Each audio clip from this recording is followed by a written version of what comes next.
Саламатсыздар. Бүгүнкү семинардын катышуучулары бүгүнкү биздин чогулуп аткан эң биринчи маселе бул этникалык кыргыздардын жана улуту кыргыз болгон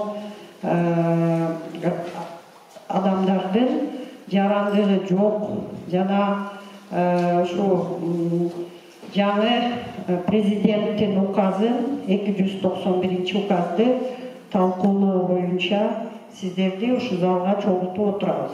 Бүгүнкү биздин семинардын катышуучулары мамлекеттик каттоо департаментинин директору Элиза Кадырбековна Эсеналиева жана ошондой эле ушул жаркыраган залда ушул бизди бүгүнкү күнгө чогултуп ошо уюштуруу маселелерине катышкан биринчи Сокулук рай гос администрациясынын биринчи орун басары Абдиев Капарбек Абдужалилович. Ошондой эле Нурбеков Асылбек Нурбекович Жайыл рай гос администрациясынын биринчи орун басары. Анан Момуналиев Ринат Жангазиевич Панфилов рай гос администрациясынын орун басары. Эң биринчиден бул биринчи сөз Адиев Капарбек Абдужалиловичке берилет. İşte turamız koymuş. Mustafa Samalan Dikşeviç, Sokoklu Administrasyasının akımın orunbasarı birinci orunbasarı işte. Cer meselesi boyunca cer meselesi boyunca transformasyon boyunca Sokoklu bize meseleleri var, o çağırıyor. Assalamu alaikum, mandaysızlar. Tuğanlar, yaxşı dostlarımız, aman senesleri bir. Bugün şöyle 3 rayonun jarandары çoğuladı. Bizim memleket Kırgız, Yelistin jarandары, meseleler aybay çoğun. Панфиловка, Московский район, Сокулук район жарандары. Бүгүнкү семинар аябай бир өзгөчө, аябай көйгөйлүү көтөргөн, биздин жуктугандардын, биз өзүбүздүн жуктугандардын аябай бир көйгөйлүү маселеси көтөрүлүп аткан маалымат турат. Бул семинарга тыгыз активдүү катышып бериңиздерди суранам. Эмне иштегенди бар силердин укугуңар боюнча, силердин ушул жерде бизде жарандык алуу маселеси боюнча көп суроолор көтөрүлүп, ушул боюнча айтылып аткан 291 номерлүү токтомдун негизинде 2021-8-жылда чыккан президенттин указы. Ошол боюнча так маалыматтардын баардыгын азыркы калктарды жарандарды абалдарын актыларын каттоо департамент директору Эсеналиева Элиза Кадырбековна түшүндүрмө иштерин жүргүзүп берет. Саламатсыздар болгула, аман эсениңиздер болуңуздар, жаткан жаңылыгыңыздар менен аман болуңуздар.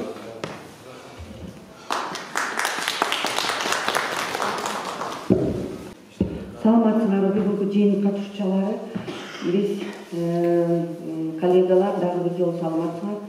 Биз ушундай чоң мероприятиялардын баардыгын мурунку жумада Ош облусунда, Баккен облусунда өткөрүп жыйынтыктанып деп ойлоп атабыз. Биз дегенде чоң жумуштун баардыгын алып кеттик. Анан кийин ушул жаңы жылга чейин Чүй облусунда дагы ушундай бир мероприятияны өткөрөбүз деп биз Музафар Ташпулатовичке кайрылдык. Себеби дегенде суроолор көп болду. Орку вопростордун баардыгын уюштуруп бергенге силерге ыраазычылык. Силер билесиңер, мурунку азыркы деле закон мыйзам боюнча, азыркы деле порядок боюнча көп кишилер калып кеткен арыздарды жарандык боюнча бере албады убагында. Себеби мыйзамдарда ушундай нормалар көрсөтүлгөн эмес. Андан кийин 291 жарлыгынын негизинде биз бүгүнкү күндө 7 категорияга этникалык кыргыздардын арыз алганга мүмкүнчүлүгүбүз бар. Ошолдун жазгын мөөнөтү 31 декабрда 2022 жылдын аягында бүтөт. Ошонун негизинде бизде дагы бир жылдын ичинде мен ойлойм көп тыкыз иштеп ар бир жаранга документ берүү максатында бул жерге бармак чогултуп.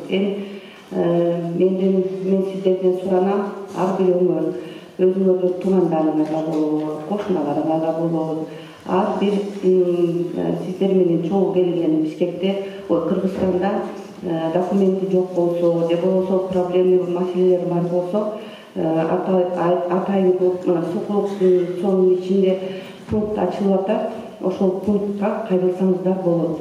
Эгерде бул Чүй область боюнча. Андан кийин Бишкектин өзүндө Жибек жолу менен Ибраимованын кезилишинде биринчи этажда, Салттык төлөө борбордун биринчи этажында биз дагы ушундай жарандыкты кабыл алыш үчүн, арыздарды кабыл алыш үчүн, консультация бериш үчүн пункт ачканбыз. Ошол пунктка деле жанагы пропискага карабастан, жашаган жериңерди карабастан кайрылсаңыздар болот.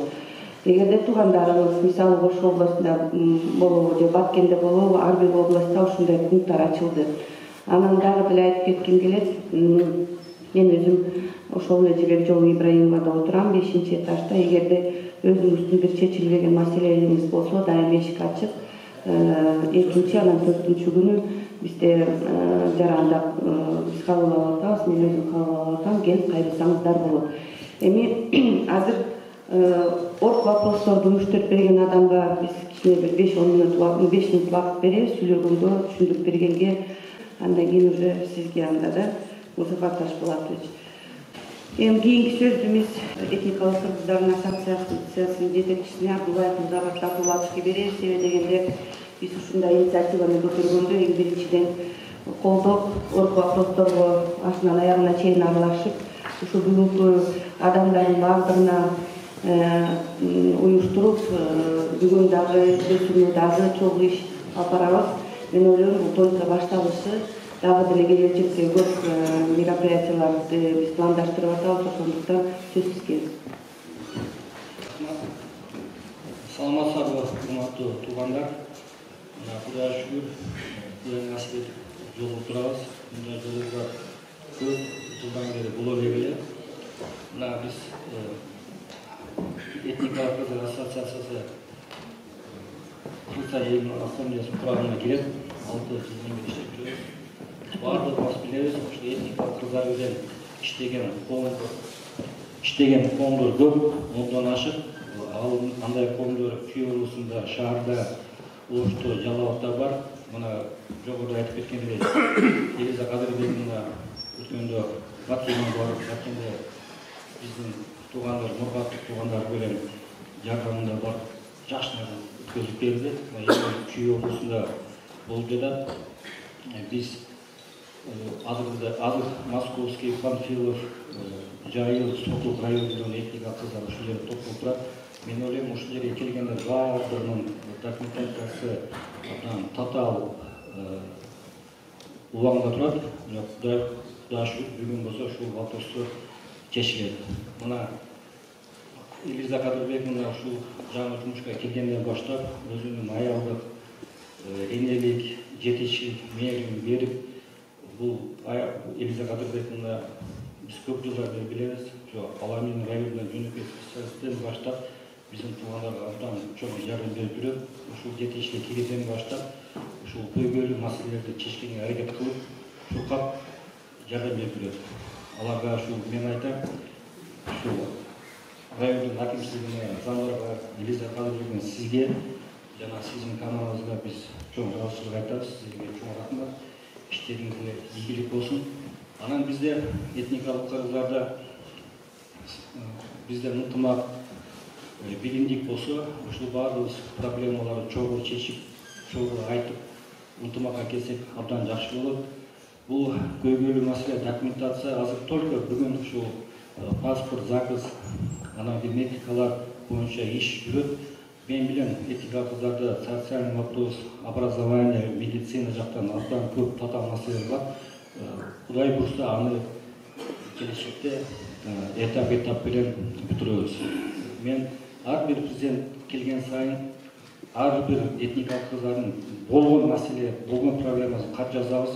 Эч кандай реакция болбой атат эле. Мына азыр жаңы президент келип, биздин жазган көйгөйлөрүбүз чечиле баштады. Кудайга шүгүр, мен ойлойм, азыр көптөн көп биздин этникалык кыргыздар башка мамлекеттен айла жоктон келип атат, бул жерге келип көйгөйгө учурап атат. Көйгөйгө учурагандар азыр коркпосон, чочубастан, анан кийин барса милиция кармайт, СМ кармайт деген ойлор болбосо, полный документация кылыш керек. Документация кылыштан баштап ошол садик, мектеп, медицина, азыр роддомдордо көп проблема болуп атат, образовательный жактан көп проблема болуп атат. Ошолорду акырын чечип баштайбыз. Биздин колдо көп, ар бир коом өзүнүн иштерин кылып жатат. Самый главный ушул пайдасы тийсе болду. Ошто канча деген биздин этикабыздан коомдор жардам берип жүрөт. Ошолорго чоң рахмат. Ушул жерден бүгүн жаштарга базар түшүндүрүп берет. Кайсы биздин мамлекет, биздин президент, биздин паспорт столунун жетекчилери кайсы жаңы упрощенный вариантта документацияны алыш керек деп бүгүн түшүндүрүп айтып берет. Анан кийин ушул биз кайрылганбыз акимчиликтерге. Булар акимчиликтер баары айлык өкмөткөлөргө кайрылып, керектүү көйгөйлүү адамдар келип отурат. Ошону бүгүн төкпөй чачпастан ушул болгон проблемаларды айтып, ушул вопросту көтөрүп, ошолорго жооп алышарга мен ишенем. Силерге чоң рахмат. Ар дайым чоң иштешип, бийликте ынтымакта иштешибизге ишенем.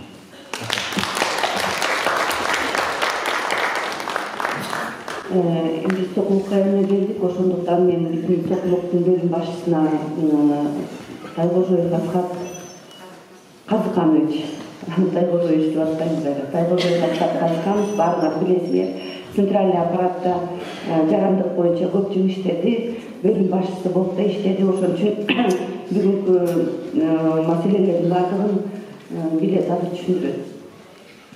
Саламатсыздарбы, дагы жолу баарыңыздарына келе жаткан, жаркап келе жаткан жаңы жылыңыздар менен куттуктайбыз. Тез соолукта болуңуздар, оорубаңыздар, сыркабаңыздар, алдыга болгон жакшы тілек максаттарыңыздар ишке ашсын. Ошол эң ушул алдыга болгон максаттардын бири сиздердин ушу жарандык алуу маселеси болуш керек. Ошондой көйгөйлүү маселелерди да чоң чараны чечүүгө биз даярбыз. Мына ушул жерде ушул бүгүнкү күндү уюштуруп, ушул мына сиздер менен жолуктуруп аткан Элиза Кадырбековна, сиз баш сиздерге чоң рахмат. Биздин ушул мына акимчилик дагы абдан чоң иштерди, көмөктөрдү көрсөтүп атат. Сиздерге чоң рахмат. Мен эмнени айтып кетмекчимин, мына ушул баарыңыздарда эле көйгөйлүү маселе бар. Көп көйгөйлүү маселелер бар. Мына өзүм мына 3 жылдан ашып ушул паспорт бөлүмүндө иштеп атам, Сокулук районунда. Мына жер-жерлерге да барып, мына бул жерде акимчиликтин өз пландары менен же болбосо чоң чараны мына ушундай сотторго барып атабыз, көп маселелерди угуп атабыз. Ошол маселелерди, ошондой көйгөйлүү маселелерди чечүүгө биз ушу аракет кылып келе атабыз. Дагы эле Кудай буйрса, эми мына бул 291 жарлыктын негизинде иштеп ушул жылдын аягына чейин Кудай буйрса ушул араңыздарда отурган мурунку документтерди ала албаган, ушул документтештирилбеген ар кандай көйгөйлүү маселелери бар болсо ошонун баарын чечүүгө аракет кылып Кудай буйрса быйыл жардам беребиз. Ушул мына 31-декабрь 2022 жылга чейин сиздер дагы Элиза Кадырбековна дагы айтып кетти, ушул кошуна болгондор болобу, тааныштарыңыздар болобу, баарын ошо жеткизип, жеткиликтүү кылып айтсаңыздар. Себеби көп жерден бири-бирибизди түшүнбөй калып атабыз. Мына бул паспорт бөлүмүнө келип кайрылганда ошондой көп маселелерди карап, ошо чечүүгө аракет кылып атабыз. Негизи мен дагы бир көйгөйлүү маселени айткым келип жатат. Ушу барган жерде, жолуккан жерде ошол айтып атам. Бизде мыйзамдын негизинде 16 жашка чейинки балдарга ата-энеси указ менен алган болсо, 16 жашка чейинки балдарды ошо ата-энесинин указына ылайыктап туруп, ошол негизинде корутунду чыгарып, ошол негизинде түзөлгөн паспорт беребиз да, берип жатабыз. Ошол маселени сиздердин араңыздарда көбү түшүнбөй атабы, жагат болуп атат. Балдарды 16 жашка чыгарып, анан келип атасыздар да. Азыр кээ бир мына сиздердин араңыздардагы жарандар келип балдарын өткөрүп атат. Ошон үчүн сураныч 16 жашка чейинки балдарды келип жана сиздердин паспортуңуздардын негизинде биздерге кайрылсаңыздар, ошол сиздердин жана алган указыңыздардын негизинде тийиштүү корутунду чыгарып карап, ошол негизинде паспорт беребиз. Азыр деле берип жатабыз, бирок ошо араңыздарда көбүрөөк түшүндүрүү маселеси ошо азыркыга окшойт же түшүнбөй атасыздарбы? Азыр деле кеч эмес. ошо менен дагы бир топ маселе чечилип калат. 16 жашка чейинки балдар түз паспорт алып калат. Эми 16 жаштан өйдө өкүлдөрү болсо, ошол азыркы мына жарлыктын негизинде тапшырсаңыздар болот. Биз дайым даярбыз. Биздин мына өзгөчө Соколук районунун паспорт бөлүмүндө ар бир кызматкер бул жарандык маселеси менен иштеп билишет. Ошон үчүн азыркы тапта мына өзүнчө белгилеп кетчүнөсү мына өзүнчө комната өзүнчө бир бөлүп өзүнчө бир кызматкерди бөлүп атабыз. Паспорт бөлүмүнө келгенде очередке турбай, ошо бир эле кишиге кайрыласыздар, ошо бир эле киши сиздердин көйгөйлүү маселеңиздерди алып, жанагы тийиштүү документтерди алып, жарандыкка ошо бир эле киши өткөрөт. Жанагы сондо туруп, очередти күтүүдө болбойт. Очередтер өзүңөрдүн араңарда болуп калышы мүмкүн. Себеби көп киши болсо очередти күтүп каласыңар. Ошо бир эле киши, бир эле кызматкер кабыл алат мындан кийин. Ошо баарыңыздарга иштериңиздерге ийгилик, жакшылык тартып каалайбыз. Азыркы учурда жаңы кабыл алган президенттин жарлыгын 291'di мына слайдты карап турсаңыздар, ар бир пунктуна токтолуп, ошол законду талкуулайбыз да, сиздерге түшүндүрүүгө аракет кылабыз. Президенттин жарлыгы менен 8-июлда 2021 жылдын 291 указы жарлыгы этностук кыргыздардын жана кыргыз улутундагы жарандыгы жок адамдарды Кыргыз Республикасынын жарандыгын алуусунун жөнөкөйлөштүрүлгөн тартиби жөнүндө убактылуу жобо. Ушул убактылуу жобо этностук кыргыздардын жана Кыргыз Республикасынын аймагында турган Кыргыз улутундагы жарандыгы жок адамдарды Кыргыз Республикасынын жарандыгын жөнөкөйлөштүрүлгөн тартипте алуу маселесин кароонун тартибин аныктайт. Ушул убактылуу жободо төмөндөгүдөй негизги түшүнүктөр колдонулат. Автоматташтырылган маалыматтык система, Кыргыз Республикасынын жарандары, чет өлкөлүк жарандар жана жарандыгы жок адамдар жөнүндө маалыматты топтоо, сактоо, берүү жана иштеп чыгуу менен байланышкан ишти автоматташтыруу. Кыргыз Республикасынын жарандыгына кабыл алуу жөнүндө өтүнүч кат жазылат. Арыз ээси, анын жакын туугандары автоматташтыруу маалыматтык система аркылуу электрондук түрдө таризделүүчү жеке маалыматтары камтылган арыз анкета кабыл алынат. Мыйзамдуу өкүлдөр булар кимдер? Бул ата энеси, асыроочулар, камкорчулар, көзөмөлчүлөр, ошондой эле арыз ээси алардын көзөмөлүндө болгон уюмдардын жана адамдардын өкүлдөрү. Чектеш мамлекеттер. Биз менен кошуна чектеш мамлекеттер бул Казакстан Республикасы, Тажикстан Республикасы, Өзбекстан жана Кытай. Чектеш мамлекеттер менен бизде эки жарандык деген болуш керек. Эгерде Тажикстандын жараны болсоңуз, бияка келип Кыргызстандыкын алам десеңиз, Тажикстандын жарандыгынан отказ кылышыңыз керек. Ушул убактылуу жободо төмөндөгүдөй негизи түшүнүктөр колдонулат. Калкты каттоо чөйрөсүндөгү ыйгарым укуктуу орган. Бул калкты жана жарандык абалдын актыларын каттоо жаатында мамлекеттик саясатты ишке ашыруу боюнча функцияларды камсыз кылуу аткаруу бийлигинин мамлекеттик органы.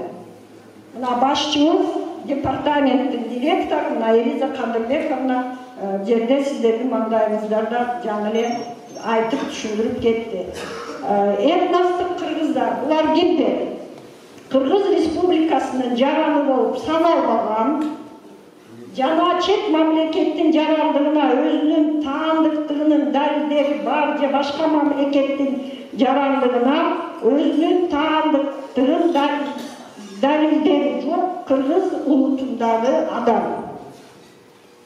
арыз ээси бул Кыргыз Республикасынын жарандыгын алуу ниетин билдирген аракетке жөндөмдүү этностук кыргыз. Арызды президенттин, Кыргыз Республикасынын президентинин атына Садыр Жапаров Бургожоевичке жазасыздар. Балдар 18 жашка чыга элек балдардын баары бул балдар болуп, кичинекей балдар болуп эсептелген. Мына азыр эле Асхат Казыкханович айтып кетпеди, Сокулуктун территориалдык башчысы. 16 жашка чейин балдарды эгерде ата энеси бүгүнкү күндө указ чыгып Кыргызстандын паспортун алган болсо, 16 жашка чейинки балдарыңарды элчитип келип, эртелеп эле жарандыгын тастыктап алсаңыздар болот. 16-дан 18-ге чейин ата энесинин ходатайствосы менен алса болот. Ал эми 18-ден нары уже бала өзү тапшырыш керек. Ушул убактылуу жобону колдонуу төмөнкү адамдарга жайылат. Бизден ошондой эле кайрылман күбөлүгүн колдонуу мөөнөтү бүтсө же бүтүп жатса, көбүнчө этникалык кыргыздардын Тажикстандын паспорту бар да. Кээ-бирөөнүкү кызыл паспорт жүрөт, баягы илгерки Советтер Союзунан калып калган. Мына ошол категориялар жөнүндө айтылып атат да. Экинчи, чет мамлекеттин аймагында төрөлгөн бала Кыргыз Республикасында 18 жаш куракка жетсе, жана Кыргыз Республикасынын жарандыгын өз убактысында албаса, бул кимдер? Бул баягы ата энеси балдары кичинекей кезинде Кыргызстанга келишкен, бирок бала Тажикстанда төрөлгөн, туурабы? Бул жака келип ата энеси кийин жарандыкты алып атат, балдар калып калган. Алар бул жерде мектептен окуп, аттестаты бар, бирок жарандыгы жок. Мына ошолор керек. Кыргыз Республикасында төрөлгөн ата энеси Кыргыз Республикасынын жарандыгын алганга чейин Кыргыз Республикасынын аймагында 18 жаш куракка жетсе, жана Кыргыз Республикасынын жарандыгынан өз убагында албаса. Төртүнчү, келген өлкөсүнүн жарандыгы жоктугу жөнүндө маалым катты берүү талабын койбостон Кыргыз Республикасынын аймагында жарандыгы жок адам катары таануу жөнүндө калкты каттоо чөйрөсүндөгү ыйгарым укуктуу органдын аймактык бөлүмдөрүнүн корутундусу болсо, бул жарандыгы жок адамдар бар. Алар жанагы Тажикстандан дагы же Өзбекстандан дагы паспорт алган эмес. Бул жакка келген, 18ден ашып кеткен, жарандыгы жок. Мына ошолорго территориалдык органдар соңдорун салып, корутунду чыгарат, жарандыгы жок. Тажикстандан да алган эмес, Өзбекстандан да алган эмес, Кыргызстанда да жок. Мына ошолорго корутунду чыгарып, андан кийин аны жарандыкка документтештиребиз. Бешинчи, адамдар чет мамлекеттин паспортун алгандыгы жөнүндө белги менен туулгандыгы тууралуу чет мамлекеттин күбөлүгү же туулгандыгы тууралуу актылык жазуудан көчүрмө же чет өлкөлүк паспорт менен документтештирүү фактысын ырастаган маалымат болсо, бирок өтүнүч кат берилген учурда чет өлкөлүк паспорту жок жана аны калыбына келтирүү мүмкүндүгү болбосо, паспорттун мисалы күбөлүктө паспорт алды деген штамп турат, туулгандыгы тууралуу күбөлүктө. Колунда паспорт жок, жоготуп алган, же билбейт, туурабы? Же кандайдыр бир шарттар менен ошол адамдар дагы ушул пунктка кирет.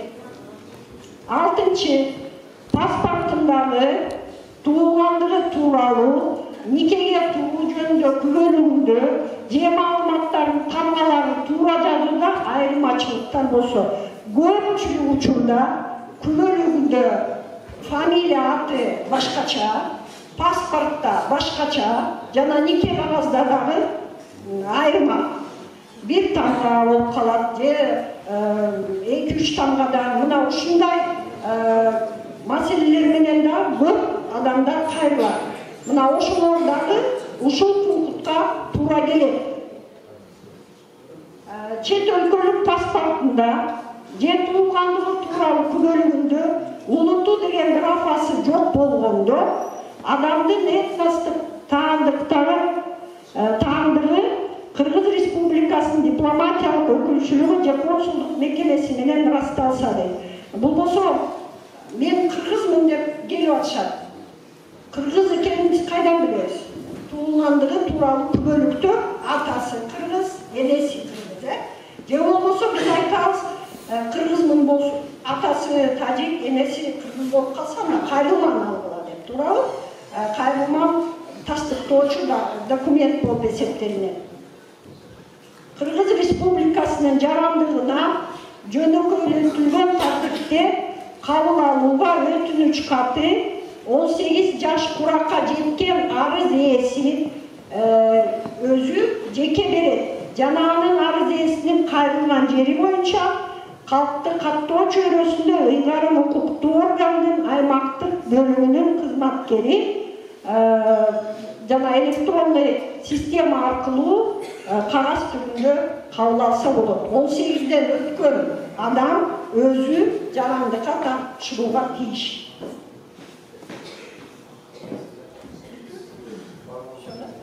Бул жарандык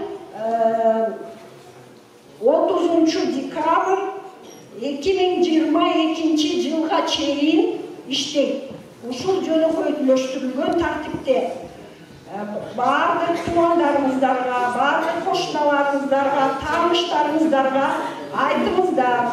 1 жылдын ичинде документ жарандыкка тапшырып, документ алганга жетишиңиздер. Рахмат. Азыр болсо биз могу жерге рабочий группа отургузабыз. Суроолоруңуздар болсо келип сурап ишти жүргүзсөңүздөр болот да, өзүңүздөрдүн маселелериңизди.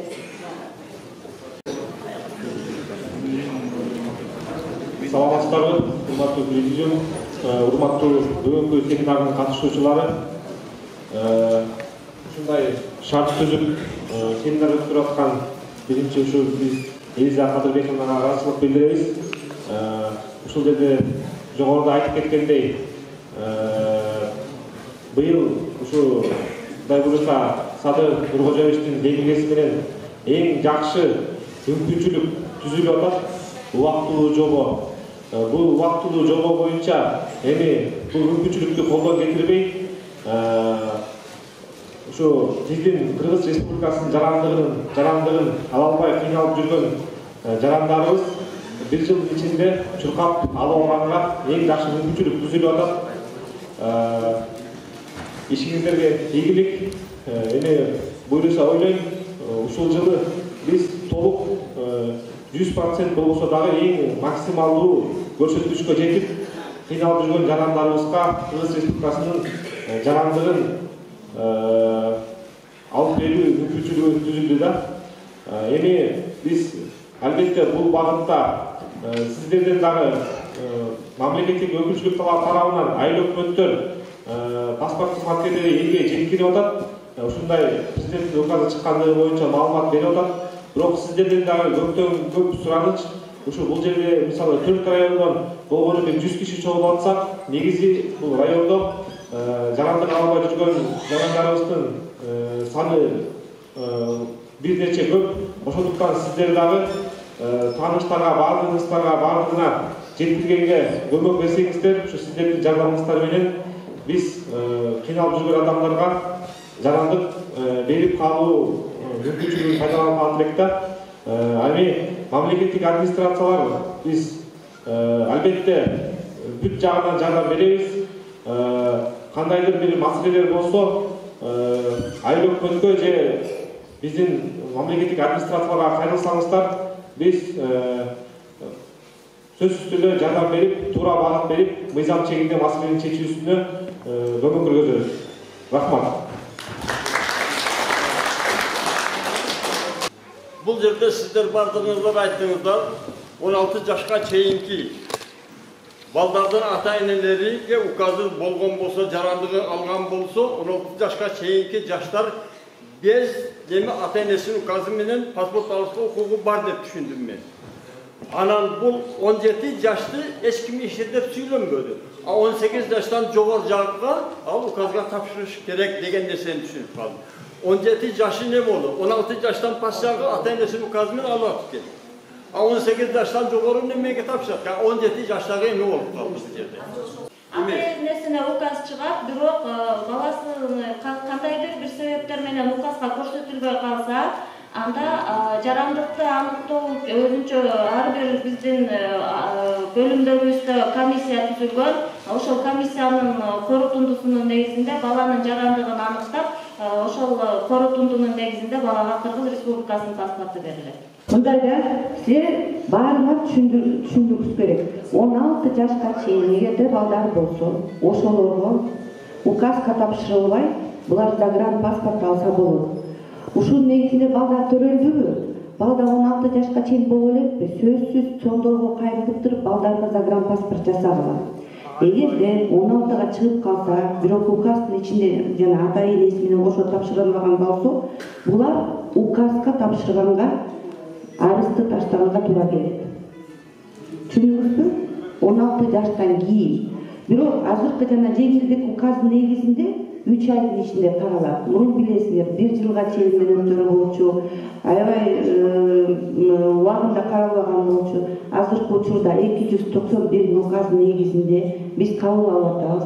Азыр бул жерде жанагы рабочий группага Сокулуктун баш кадиси, Жайылский, Панфиловский районунун адиси калат, Насалима дагы үчөөтөн калып бул жердеги аябай көп адамдар чогулуптур. Ошон үчүн ар бирөөнүн документин карап, кимде даяр болсо кабыл алышат, кимде даяр эмес болсо консультацияны беришет. Дагы деле WhatsApp группа түзүлөт. Ошол WhatsApp группанын жанагы кимиси бизге кайра соңго келип билбестен ошол группага жазсаңыздар болот. Документин тапшырылды, кандай стадия деп. Сиз азыр түшүндүңүзбү? 16 жаштан жогору болсо, ата-энесинин указына кирбесе, булар арыз жазып туруп через указ келет. Неберелерим, 3 неберемге бизге указ чыккан. Тизмеге киргизгенбиз балдарды. Бизге кошуп фамилиялар чыкпай калганда, документтер баары кеткен. Аны эмне кылыш керек? Неберелер ата-энеси менен кошо тапшырдыбы же сиздер менен кошо тапшырды? Ата-энеси менен кошо тапшырылган. Мына указда. Бирок балдары кирбей калган да?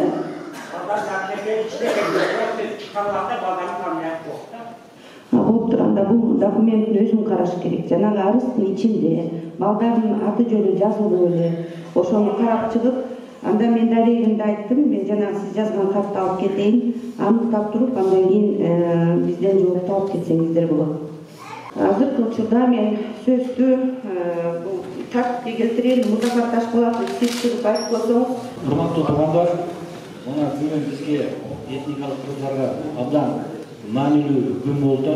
30 жылдан бери биринчи жолу ошол паспорттордун жетекчиси Элиза Кадырбековна бизди топтоп көйгөйлөрдү чечкенге аракет кылып, бүт көргүчүлүгүнө, бүт командасын алып бизге жолугуп турат. Аларга баардыгына рахмат айтам. Мен ушул бүгүнкү күнгө биздин Чүй облусунун ар бир акимчилигине кирип чыктым. Жаңы президент келгенден баштап ушул акимчиликтин, паспорттордун бизге болгон мамилеси өзгөрдү, сылык мамилеге өттү. Мурда билесиңер, акимчиликке киришмес деп учурашканы койбойдулар. Азыр болсо чоң рахмат айткым келет. Ушул Сокулук районунун акимчилигине ушундай бизге залды берип, ушундай мүмкүнчүлүк бергенге чоң рахмат. Анан эми азыркы көйгөйлөр абдан көп. Биз ушул мектепке алып атат, окуу жайына алып атат, мамлекет өкүлдөрү ушундай тоскоолдук кылса, бизге кайрылгыла. Азыр мектепке берген мектепке алат, биз кайрылабыз. Азыр ушул иштерди биз маданиятыбызды көрсөтсөк, азыр бүт адистер отурат, ошол айта турган вопросту ушу адистерге берсек, азыр биздин руководство дагы бир мероприятиясы ал жака кетет. Ошон үчүн убакытты кетирбесек, өзүбүздүн маданиятыбызды көрсөтүп, Ушул документ тапшырган келгенсиз, баардык келгенсиздер ошол документти акырындап тапшырса. Бүгүнкү биздин жетекчиликке баардыгына рахмат айтып, ыраазычылык билдирип койсок.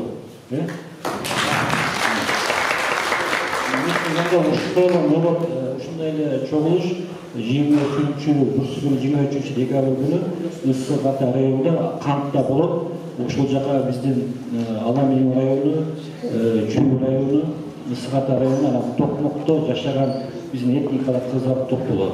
Ошон үчүн азыр баардыгына ушул жерге келгендер документтерди такташ үчүн келгенсиздер. Ушул адистерге биз уже документ тапшырып, ушул ишти бүтүрсөк. Азыр болсо ушул убакытты кетирбесек да, азыр биздин ушул маданиятты көрсөтүп, ушул ишти баштасак. Чоң рахмат. Ассаламу алейкум, урматтуу бүгүнкү жыйындын катышуучулары. Менин атым Кулмахмат Кубалбеков, кесибим журналист, урматтуу агайынды туугандар. Мен дагы ушул темага мындай күн кош эмесмин, ошондуктан ушул багыт боюнча бир аз сүйлөп коюуга уруксат этиңиздер. Ал эми бүгүнкү күндө эмне себептен 18 жаш деген курам пайда болду? Эмне себептен президенттин убактылуу жарлыгы чыкты деген маселе мен түшүнгөн жокмун да. Мен айтайын дегеним бул маселе эмнени жөнгө салат? Мисал үчүн айталы 16 жаштан паспорт берилип атат, 16 жаштан. 16 жашта баланын психологиялык, физиологиялык жактан өсүп жетилди. Бул өзүнүн ар бир кылык жоругуна өзү жооп бере алат, кылган иштерине билгендей болуш керек. Бул тастыкталыш керек, илимий, медициналык жактан. Эми кичине тартып сактайлы. Асхат Казыканович, Салима, Центральный аппарат департамента. Мындай дагы деле уже мен ойлоп атам, мобильный группа өзүнчө эшикте канча киши барат машинеге? Бир киши? Да, специалисттер, силер мындай кыласыңар. Биз азыр Асхат Казыканович, мындай кылайлы. Биз азыр, чтобы удобно было, силер ылый жака жана 2 столду мындайынан койсоңуздар, Салима. Анан элдер бирден кайрылып консультация берип, кийимди кабыл алсаңар, сразу мобильный группага жөнөткүлө. Туурабы, Салима? Ошентип туруп азыр бул жерден ишти алып баргыла. Биз бүгүнкү күндү жыйынтыктап атабыз. Баарыңар каласыңар. Ар бирөөдө азыр телефон менен Салима группаны түзөт. Эгерде суроолор болсо, ушул группага дагы таштасаңыздар болот. Андан тышкары киши көбөйүп кеткендиктен 6га чейин биз да жумушту алып барышыбыз керек. Азыр 1, 5, 1, 2, 3 дагы соклуктан келет, бирөөнү жөнөтөбүз. 4-5 кызматкерлер калат. Ар бирөөбүздүн документтерин карап туруп, кайсы учурда тапшырылды же болбосо кандай тапшырат, кандай рет менен ар бирөөңөргө жооп берет. Жана бир нерсени айтып кетейин. Биз азыркы учурда убактылуу каттоону карабай кабыл алсак болот. Жана айтып атпайсыңарбы? Кимиси ар кайсы жерден чек-арадан кандай жол менен өтүштү, же болбосо убактысы мөөнөтү бүттүбү же бүтпөдүбү, же болбосо каттоого турдубу турган жокпу? Ошол каттоону карабай жана 291 указ негизинде арыздарды тапшырсаңыздар болот. Ушуну мен айтып кетейин, себеби дегенде бул жерде именно регистрация боюнча көп суроолор болуп атат. Мөөнөтү өттүбү, өтпөдүбү, каттоого турдубу, убактылуу турган жокпу, үйдүн ээси барбы, жокпу, чек-арадан кайсы жол менен өттүбү деген суроолордун негизинде биз арыз ала турган орган. Биз арыз алгандан кийин ошол арыздарыңардын баардыгын жана комиссияга жиберебиз. Комиссия өзү чечим алат. Бирок бүгүнкү күндө Баткенде, Ошто биз күнүмдүк жумушубузда арыздарды алып жатабыз. Ошол жердеги туура маалыматты киргизиш керек. Себеби дегенде кайсы учурда келдиңиз деп суроо берилгенде, мен деген баланча күнү келдим деп арызга киргизип, андан кийин кайсы чек-арадан өттүңүз деген суроолорго туура жооп берсеңиздер, мен мыйзамсыз чек-арадан баланча жерден өттүм деп жазып туруп кол коесуңар. Андан негизинде эми ушундай адамдарга деле биз жибердик, указдар чыгып баштады. 3 айдын ичинде указдар чыгып атат. Тапшырган күндөн баштап. Ошон үчүн ар бирөөңөр туура жазылып анкетага туура маалыматтарды киргизиш керек. Азыркы учурда регистрационный учетту карабай, жанагы жашаган жериңерди да карабай, жанагы акт негизинде азыр кыздар түшүндүрөт, ар бирөөңөрдү суроолорго жооп берет. жашайт деген актысы бар болсо сиз келип жооп бересиз. Бааланча жерде жашайт негизинде биз кабыл алабыз. Жанагындай Өзбекстандан келдиби, визалык режим барбы жокпу, же Тажикстандан келдиби, табууну түгөндүбү, түгөнгөн жокпу, ошого карабастан бардык территориалдык отделдер арыздарды кабыл алат. Мен азыркы учурда кызматкерлер калат, кызматкерлер ар бир өңөр менен иштеп суроолорго жооп берет. Рахмат.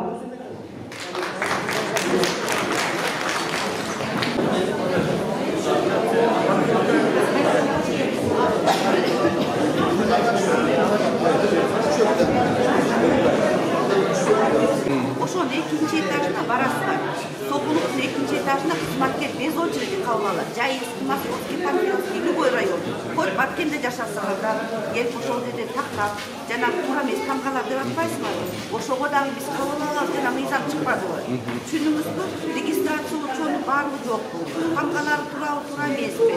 Жашы өткөн жок. Бардыгына жана жерди кишилерди силерге окуп берет, ошол боюнча биз кабыл алабыз. Ошол боюнча мына кече бардык мектептерге тапшырмак болдум. Тапшырмак болсо мына эки баламдыкы өтүп атат менин указгачы. Кичинекей кызымдыкы 10 калгандыктан бардыгы кабыл алат. Азыр сонго барам. Sonra markette oturursan başka kişilerdi kavga almak, yalanlarına silerde kavga almak. Kişi yok. O için biz hem birinci taşını aldık, ikinci taşını konuştuk. O için siz silerde ağzını taraf karşılaştığını verir. İkinci taş sokulursa ikinci taş. Azı değil.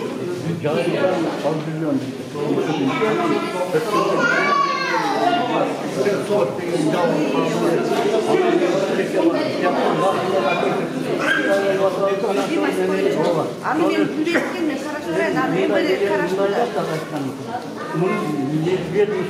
Ой, Вайке, какой умный.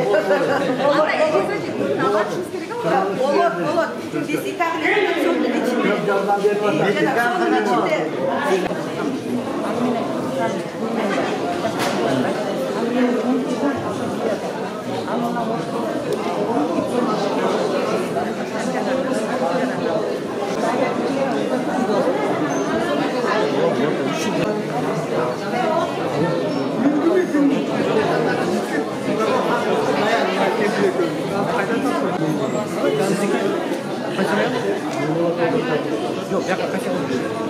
Bayağı Kızılderili'nin postu var da bazılarınızlar bilesizler. O şu posta kese Tacikler ötken koyuyor. Benim kızım benim piyolarım Tacikistan'dan puanlı işletten çıkıp gelir. İşletten çıkanda Tacikler erkektir kayıtıp kirveriyle bir sütkan içinde çıkıp ketkileri. Anam çıkıp ketkileri ise kızım posta kese posta Tacikler ötközüme koyuyor. Tacikler ne kılış gerek anam, kızı salış gerek benim. Ötközüme koysun. Başka jormayla anam Bişkek'e geldi, ben Biyalozki'de yaşaykelim. Kızım anam Biyalozki'ye geldi. Bir gün durup ertesi gün kızım pasport stoluğa tapşırdı Biyalozki'nin pasport stoluğa. Ben erken işe gireyim, 3 balası var kızımın. Pasport ağladan işe gireceğiz sana da düşünsem. Pasport stoluğa kese pasport stol. GKM'ga telefon tutup koyar, biz Tacikler'de kalmadık dedi. Anam GKM'de sırasıyla benim kızım benim köy oranında maşina benim aparatlarım bir sutka kamat salar. Oblasıysa kızıma 220 bin, köy oğlama 220 bin, 440 bin şiraf satılır. Benim kızım 3 balası var, öyle Tacikistan'dan kaçıp kese. Kırgızlar'da kese, Kırgızlar 440 bin şiraf satılır. Benim kızım ayakta gidip böyle 440 bin şiraftı. Şunu çeşitlerle dedim. O şoğa silerle dağın tarihten gelin, biz okşup kalvarlar siler dağın. O şoğa vardığımızda, uçkanımızda var rahmat. Şur neyem kögeyim. Şu Sadır Çapar, şunu çeşitlersin.